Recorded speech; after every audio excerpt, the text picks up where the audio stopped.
The Great French Bourgeois Revolution 1789–1794.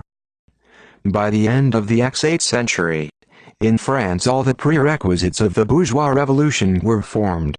The capitalist way, progressive for that time, has reached considerable development. But the establishment of a new, capitalist mode of production was hampered by the feudal absolutist system, feudal production relations. Only a revolution could break this barrier. 1. France on the eve of the revolution. Folding the revolutionary situation. Deep contradictions separated the so-called Third Estate from the privileged classes, the clergy and nobility, which were the mainstay of the feudal absolutist system. Comprising about 99% of the population of France, the Third Estate was politically ineligible, dependent on both the privileged classes and the autocratic royalty. At the level of development of capitalism, reached by France at the end of the 18th century, under the medieval uniform envelope of the Third Estate classes were completely concealed, which were completely dissimilar in their property and social status. Nevertheless, all the class and class groups that formed part of the Third Estate suffered, albeit not in the same degree, from the feudal absolutist system and were vitally interested in its destruction. The development of capitalist relations imperiously demanded the expansion of the domestic market, and this was impossible without the abolition of feudal oppression in the countryside. Since feudalism was rooted primarily in agriculture, the main issue of the impending revolution was the agrarian question. In the 80s of the X8th century, when the basic contradictions of the feudal society deepened, France was struck by the trade and industrial crisis of 1787–1789, and the crop failure in 1788. The mass of poor peasants who worked in the villages for a capitalist manufactory and buyers up, was deprived of its earnings because of the crisis in industry. Many peasant farmers, who usually went to large cities in the autumn and winter for construction work, also found no use for their work. Poverty and vagrancy increased in unprecedented proportions. In Paris alone, the number of unemployed and mendicants was almost one-third of the total population. The people's need and distress have reached their limit. The increase in the wave of peasant and plebeian insurrections testified that the lower classes, the multi-million peasantry, exploited and oppressed by the nobility, the church, local and central power, the petty urban bourgeoisie, artisans, workers, overwhelmed by overwork and extreme poverty, and the urban poor do not want to live any longer. To the old. The awakening of the Third Estate. Lubbock of the end of the X8th century. After a crop failure in 1788, popular uprisings swept across many provinces of the kingdom.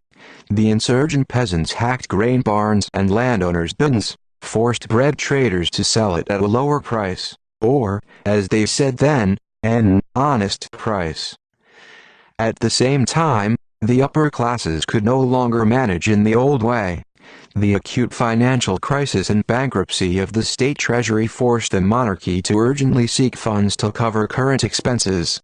However, even at the meeting of the notables, convened in 1787 and consisting of representatives of the higher nobility and officials, King Louis XVI met with strong opposition and the demand for reforms.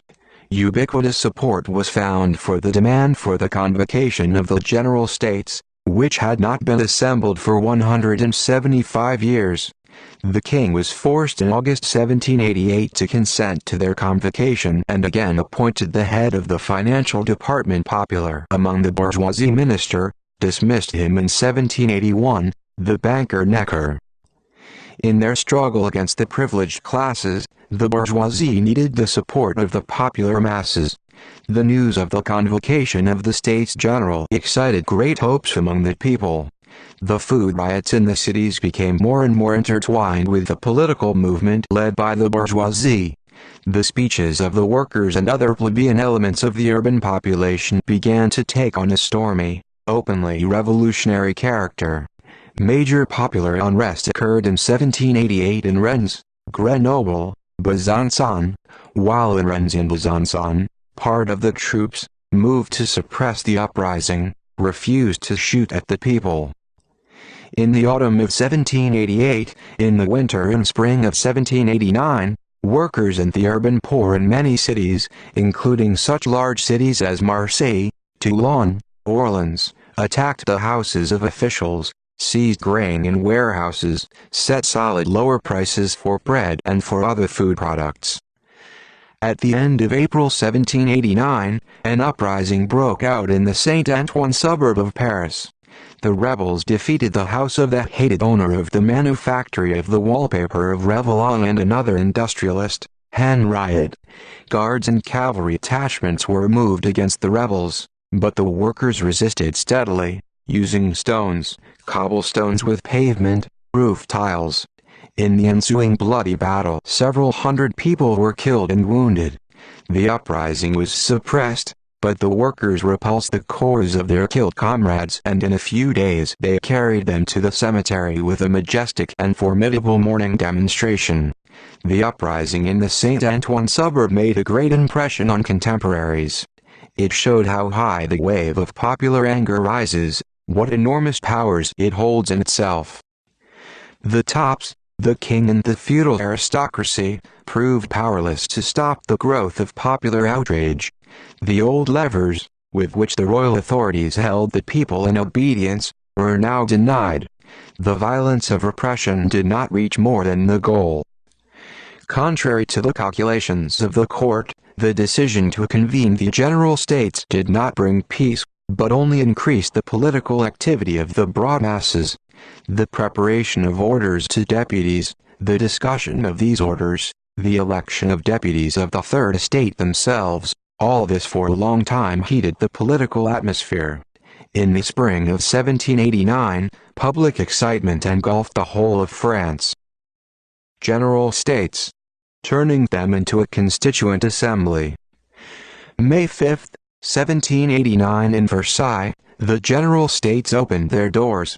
The king and the deputies from the nobility and the clergy sought to restrict the General States' functions of a deliberative body, which, in their opinion, was called upon to resolve only a particular issue, the financial difficulties of the treasury.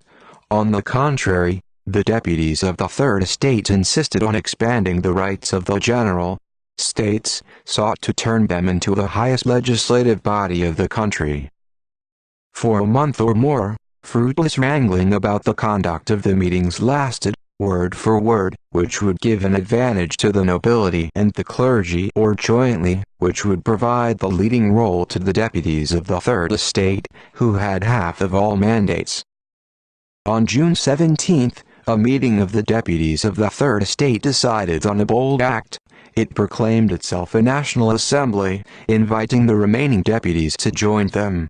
On June 20, in response to the government's attempt to disrupt the next meeting of the National Assembly, the deputies of the Third Estate gathered at the arena, in the ballroom, and swore not to leave until a constitution is worked out. 3 days later, by order of the king, a meeting of the General States was convened, at which the king proposed to the deputies to separate according to their estates and to sit separately. But the deputies of the Third Estate did not obey this order, continued their meetings and attracted to their side part of the deputies of other classes, including a group of influential representatives of the liberal nobility. On July 9, the National Assembly declared itself the Constituent Assembly, the highest representative and legislative body of the French people, called upon to draft basic laws for it. The king and his supporters of the feudal absolutist system did not want to put up with the decisions of the National Assembly. The troops loyal to the king were drawn to Paris and Versailles. The royal court prepared the dispersal of the assembly. On July 11, Louis XVI resigned Necker and ordered him to leave the capital.